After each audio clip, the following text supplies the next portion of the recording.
Before we get into this video, I have to give a special shout out to every single one of my Patreons.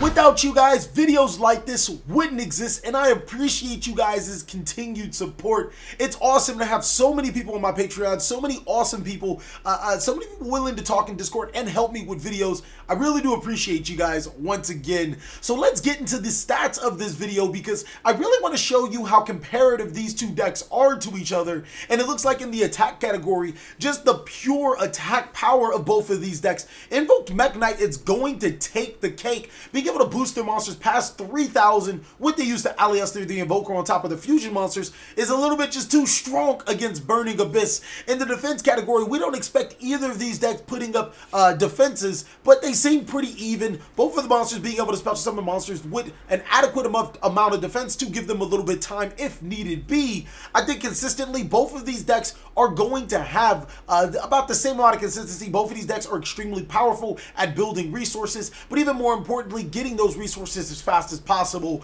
But recovery is definitely going to have to go to Burning Abyss. The ability to recurse monsters in the graveyard to your hand is just far more powerful than the Invoked engine, because the Invoked engine does run out eventually, whereas the Burning Abyss, it's a little bit harder for that to run out with the Seer Dante continuously looping each other. But in the power category, Invoked Mekk Knight is definitely going to take the cake. They have the negations. They have the ability to just drop monsters with ease without going into the extra deck, some pretty powerful monsters. And I just feel that power-wise, Invoked Mekk Knight is definitely there.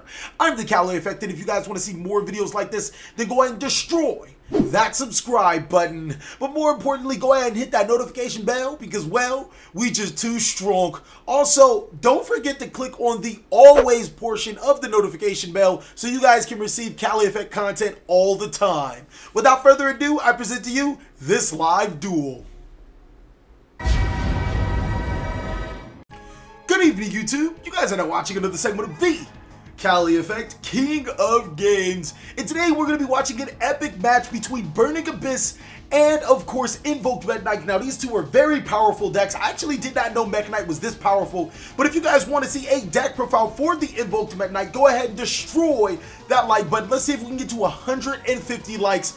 Now, Z-Man's going to follow up or start up with the Instant Fusion, follow up with a card face down, and then it's Invoked Mekk Knight purple. But unfortunately, he's going to get Ghost Ogre and Snow Rabbit, so he's going to go ahead and normal summon Alistair the Invoker. Let's go ahead and highlight that card right now, because that card's really important. When it is normal summoned, he's allowed to add one invocation from his deck to his hand, which is going to be really powerful for fusion summoning. He's going to use his Alistair plus his Raging for a link summon of Underclock Taker, and then his invocation to make Invoked Mechaba with the card face down. So that's a pretty solid board. Mechaba on the board, probably some hand traps in his hand, and then Underclock Taker with a face down. I'm going to summon Fiendish Rhino Warrior and also Farfoot to my side of the field to make Dante, Traveler of the Burning Abyss, sending 3 cards from my deck to my graveyard. Let's go ahead and highlight Dante, Traveler of the Burning Abyss, because it's such a powerful card.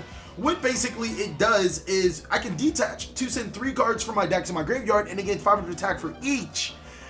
Fortunately, the 3 is cost, so I am able to send enough cards to special summon Orbital Hydralander from my hand to my side of the field, having 5 monsters with different names. But not before I send Skarm to the graveyard through the effect of Fiendish Rhino Warrior. Now, I am going to use Hydralander's effect to attempt to destroy a card on the field, but since I have 2 Ghost Ogres or Ash Blossoms and Joyous Spring, I cannot destroy Mechaba. Really puts a huge damper into my plan. So I use Sekka's Light to shuffle a card from my deck to my hand to add to draw a card.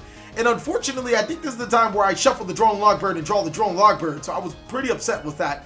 I'm going to use the Orbital Hydralander to attack over the Invoked Mechaba, a calculated risk, seeing that he already discarded the Alistair with the invocation. And Z-Man's going to flip up an invocation from his face down zone. I'm reading the card, it's in Italian. I'm just going to go ahead and Ghost Bell it, because I know it does include the effect of banishing monsters in the graveyard.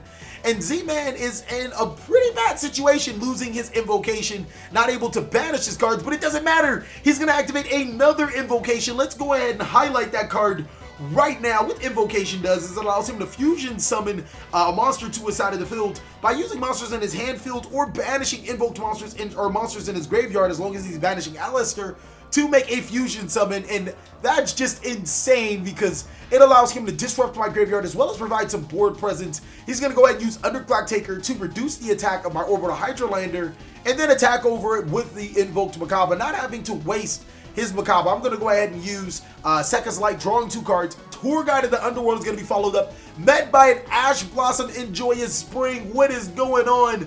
I'm in a pretty bad situation. Now that I have Tour Guide on my field, I can't special summon any Burning Abyss monsters to my side of the field, and I have to risk looking at that Mechaba. So I'm going to use Tour Guide to attack into the Underclock Taker. Then I'm going to activate both of my Burning Abyss monsters' effect to special summon themselves, and then Exceed Summon to a Dante. I'm not going to use Dante's effect.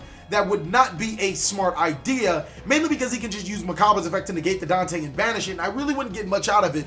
But right now, at this point in time, I have a 2500 defense monster with really good effects attached to it, being able to special summon a Burning Abyss, add a Burning Abyss, but even more importantly, make Farfa Chain Link 3 and banish, that's right, banish his Mechaba, forcing him to activate the Mechaba on the Farfa or just loses Mechaba right then and there. Z-Man's going to follow up with a Alistair, the Invoker, searching the Invocation from his deck to his hand, and he's not 100% sure what he can do in this particular situation. I'm going to go ahead and activate Droll and Lockbird, meaning he can't further search any more cards from his deck to his hand. That was the Droll and Lockbird that I drew off of shuffling the Droll and Lockbird through Sekka's Light. So yeah, Z-Man desperately trying to figure out a play to get some type of board advantage, figuring if he can wipe my board, he would probably do a better job. He's going to activate Interrupted Kaiju Slumber, destroy both of our boards, and I don't think that that was the best move, because now I can activate my Burning Abyss monster's effect, one of them being Farfa, banishing his Godarla, so that almost secures my Gamseel being a little bit safer on the side.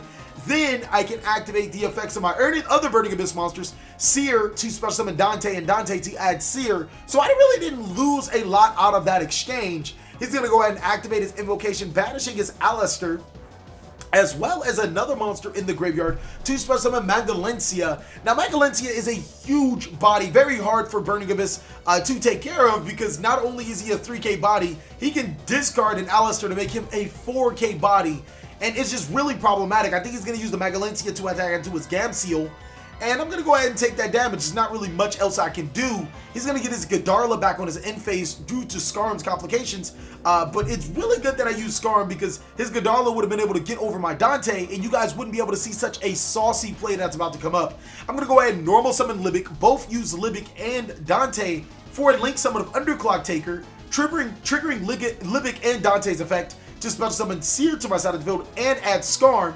Next, I'm going to use Underclock Taker, reducing the attack of Magdalencia, and then using both of those monsters for a link summon a Decode Talker, special summoning the Dante back to my side of the field because Seer was sent to the graveyard, and then discarding the Scarm for Beatrice. Both of my monsters are now stronger than his, and while we're here, let's go ahead and highlight Beatrice the Eternal Lady's effect. It's very, very powerful. What Beatrice does is it allows me to send one card from my deck to my graveyard, and that's pretty much it, once per turn. Even more importantly, when it's sent to the graveyard by opponent's card effect or battle, I can special summon a Burning Abyss monster from my extra deck to my side of the field for free. So Beatrice is pretty damn dope. It's extremely good, allowing me to tutor any monsters from my deck to my graveyard and just get some really good synergy going. Now, I don't know why Z-Man didn't necessarily activate Eternal Kaiju Slumber or Interrupted Kaiju Slumber. Maybe he only plays 2 Kaiju. Maybe he accidentally forgot about it. Maybe he even drew the Kaiju. Not 100% sure. But if he drew the Kaiju, I think it would be in a pretty solid spot, just getting rid of the Beatrice. That would have been pretty cool. But he's going to go ahead and activate Invocation, banishing his Ash Blossom. Very smart move instead of my Ash Blossom and Joyous Spring. Because if he banished my Ash Blossom and Joyous Spring, that would mean that I would have all separate names. So if I drew Orbital Hydralander again, I'd be able to spell summon it for free. So really smart by him. He's going to go ahead and activate or summon Paragon Trio, enter battle phase. I'm going to use Beatrice's effect. It's going to be met by Ash Blossom and Joyous Spring. I'm going to go ahead and use Dante's effect to grab Seer from my graveyard to my hand. And now Paragon Trio's in a pretty good spot. It can attack all of my monsters at once, or once per turn. He can inflict some serious damage. He's going to use the Paragon Trio to what I thought was attacking to my Beatrice, but he's not attacking into my Beatrice this time around. He's actually attacking into my Decode Talker, and he gave it a boost through Alistair. So this time around, he can get over my Decode Talker and leave my Beatrice on the field. It's not much of a threat until it actually gets to activate its other effect. But what he doesn't realize is that Beatrice is 2500, Paragon Trio is 2500. This is the perfect spot for Beatrice, because now I can just use the Beatrice to ram into the Paragon Trio, which I am, to bring up my Dante Pilgrim anyways, and inflict a little bit of damage to his life points. Not a great spot. I'm going to use Pilgrim to discard the Seer, to draw a card, special summon Dante, attack for 1,000 damage, and then switch Dante to defense. Because of Dante's effect, Z-Man not looking in the best of situations right now. He's going to go ahead and activate his invocation again. Oh my god, the recovery with this card, just too strong. Banishing his Ash Blossom for another Paragon Trio, and then shuffling it back into his deck to add the Invoked Alastair back to his hand. He's going to go ahead and probably use the Paragon Trio to attack into my Pilgrim. But I'm going to go ahead and use Pilgrim's Effect. I'm 1,000% positive I'm going to use Pilgrim's Effect. Hopefully discarding a Farfa, because that would be really good. I'm going to go ahead and discard Graph, unfortunately, to draw a card. And then use Graph's Effect. Here's a little bit of my mistake. I special summoned Rubric to my side of the field. Didn't realize that Paragon Trio can attack every single one of my monsters once each, and then inflict double damage. So basically I just gave him a reason to inflict damage to me. Fortunately, Z-Man doesn't see that. He's just going to go ahead and attack into the Dante Pilgrim and then pass his turn. And it doesn't really matter. I have Blackluster Soldier anyways. So I'm just going to go ahead and stunt, get the Virgil to my side of the field, summon Blackluster Soldier, and that's pretty much game. You guys really didn't need to see all that extra stuff. Blackluster Soldier would attack into both of his monsters, dealing like 1,500 life points. That would have been game. On to game 2. Z-Man's going to go ahead and start off with Pot of Desires, banishing 10 cards to draw 2 cards, but it's met by a Droll and Lockbird. He could activate Magical Meltdown, but he can't search the card. Actually, I don't think he can activate Magical Meltdown. I think the search is mandatory. I'm not 100% sure. I'm going to go ahead and start off with Sekka's Light, drawing 2 cards, and then shuffling the Ghost Ogre and Snow Rabbit back into my deck to draw an additional card. Really trying to dig deeper to see what combos that I can recur or get into. Now, I know someone on my Burning Abyss deck profile, you can go ahead and click on this annotation and see the Burning Abyss deck profile, stated that the Beatrice combo isn't simple. Well, anytime I draw a Burning Abyss monster and a Phoenix Warrior Rhino, which I do play quite a bit of, or if I just draw straight up the Graph in a Burning Abyss monster, or if I draw a Tour Guide, I can make this combo. So it's very, very possible, or some iteration of the combo later down the line. I'm going to go ahead and start off with the combo Phoenix Warrior Rhino plus a Burning Abyss monster. It's going to go ahead and make Underclock Taker Beatrice to my side of the field, which is really powerful when you're sitting at, I don't know, a full-fledged hand, a Beatrice on your side of the field. I'm going to go ahead and attack for 2,000 damage and then make the Beatrice. I'm discarding the Scarab this time around, and then searching my Tour Guide from the Underworld. So to the person that said that it's not really probable to do that, it's highly probable, seeing that I do play enough Burning Abyss monsters, and the fact that if any of my Burning Abyss monsters or any of my Dante's mill Graph or Phoenix Warrior Rhino at that time, it's pretty good. Z-Man's going to go ahead and activate his Infey Scapegoat, getting 4 tokens to his side of the field. Really excited to see what he's going to do with those token monsters. He's going to use the first one to make Link Spider, I would assume, or maybe a Link Kribo. Either one of them doesn't matter. He's going to start linking off to make some huge plays. We know that's for sure. And I'm really excited to see what he's going to do. Link Kribo is going to start off first. I want to say he's going to try to make an Underclock Taker as fast as possible, using 2 tokens to try to make that, but no, that couldn't be possible, seeing that Underclock Taker requires 2 effect monsters, and I don't think he plays Proxy Dragon. We might need to do a deck profile on this and include Proxy Dragon into it. It's okay, he's going to activate Magical Meltdown to search his Alastair the Invoker, and then he's probably going to normal summon, no, he's going to actually special summon a Link Spider to his side of the field, then he's going to summon Alastair the Invoker to search his Invocation. I'm going to go ahead and Effect Veiler the Alastair. Oh no, that's a pretty bad situation. He's then going to use the Link Spider and the Alastair to make his Underclock Taker, and then special summon Mekk Knight Purple Nightfall. I keep destroying Mekk Knight Purple Nightfall.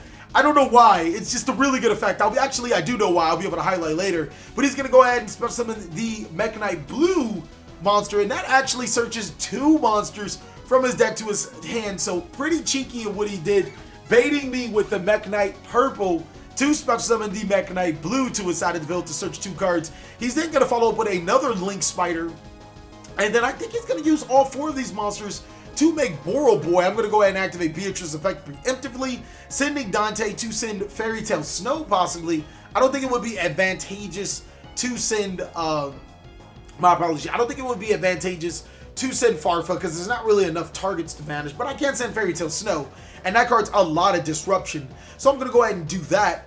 And then I'm going to add Graph back to my hand through Dante's effect. He's going to make the Boro Boy, and my Beatrice is looking like a prime candidate to be destroyed with Boroboy. Mekk Knight in Mekk Knight Blue Rainfall is going to activate. I don't know his real name. I'm just going to call him Blue Rainfall. And I'm going to go ahead and banish 7 for Fairy Tale Snow, flipping the monster face down. I kind of need my Underclock Taker to my side of the field. He's going to use Boroboy to take my Beatrice. And unfortunately, Beatrice is in defense, so I'm not going to lose my Underclock Taker today. Kind of need that card to be pretty relevant inside of this game. He's going to look at a pretty nice board. Beatrice on the side of the field. Blue Rainfall would have 2,500 defense. Don't understand why that card's so powerful. As well as a token, how can I break this board? I need to make a board load of my own to break the board load board. And I remember talking to Z-Man. I was like, I'm normally the one to make the board load first, and then you make a board load and take my board load and then just win. And he's like, yeah, that's what happened in the Vampire game. That's where you messed up at. I'm like, I think this is where you were forced to make the board load, but I'm going to take advantage. I'm going to normal summon Tour Guide to special summon Limik, and then I'm going to use both of those monsters to Exceed summon into Dante, Traveler of the Burning Abyss. Dante's effect to detach the Limik. He's going to Ghost Ogre the Limik, but I'm still going to be able to special summon a monster to my side of the field because Limik was destroyed. I think he was banking on my Limik not having a Burning Abyss monster in the hand to complete the Boroboy. But I do. I'm going to go ahead and use that Limik to special summon Graph. I don't think I should have been special summoning Graph. I'm going to actually special summon Seer because that's the better combo.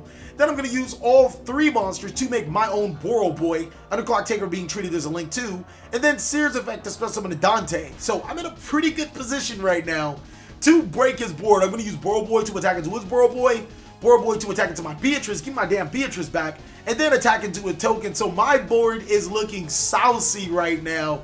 And his board is not looking that great. I have 2 Boroboys on my side of the field. I have Beatrice and a Dante. And this game looks pretty much in my favor. Now Z-Man is going to make a pretty good comeback. He's going to go ahead and activate Terraforming to his Magical Meltdown. Meltdown on top of his Meltdown for an Alistair the Invoker again. And do I have responses to this Alistair the Invoker? It's just really saucy what he can do right now. I'm really believing he's going to flip summon and then special summon his Indigo Eclipse, move it to a separate zone to special summon his Purple Nightfall. Let's go ahead and highlight that Purple Nightfall right now because Purple Nightfall is just stupid good. What it allows you to do is, special summon, or when it's to banish a Mekk Knight monster, to add Mekk Knight monsters from your deck to your hand equal to the number of monsters in that card's zone. Or my apologies, it allows him to banish a Mekk Knight monster. During that turn, he gets special summoned, or during the next turn, he gets special summoned again, which actually does come up. But more importantly, he gets to add Mekk Knight cards from his deck to his hand. My apologies, I kind of said that weird, had to re-say that. Now he's going to go ahead and add his fusion card, his invocation after summoning the Alistair. And I'm in a really tough position. He's going to use that invocation, banishing the Alistair, and also a light monster in his graveyard. This is actually where I got confused. I don't know why he didn't banish the Fairy Tale Snow, but he's gonna go ahead and bring out the Mechaba. Maybe he's thinking if he targeted Fairy Tale Snow, he could, like, I don't know, but there was nothing I can do to the Mechaba being summoned. Like, I couldn't chain Fairy Tale Snow, so I would have to use it on the invocation or just lose it. He's gonna summon the Mechaba. I think in a better situation, Paragon Trio would have been better now that I think about it. Because with Paragon Trio, he would have been able to wipe over both of my board loads. He's going to use the Mechaba to attack into my board load in my main monster, or my extra monster zone. And then discard a Alistair. I'm going to use board load's effect to to decrease the Mechaba, bring him to the same attack. But little does I know, this guy has another copy of, yes, Alistair. So he's going to be able to attack over my monster.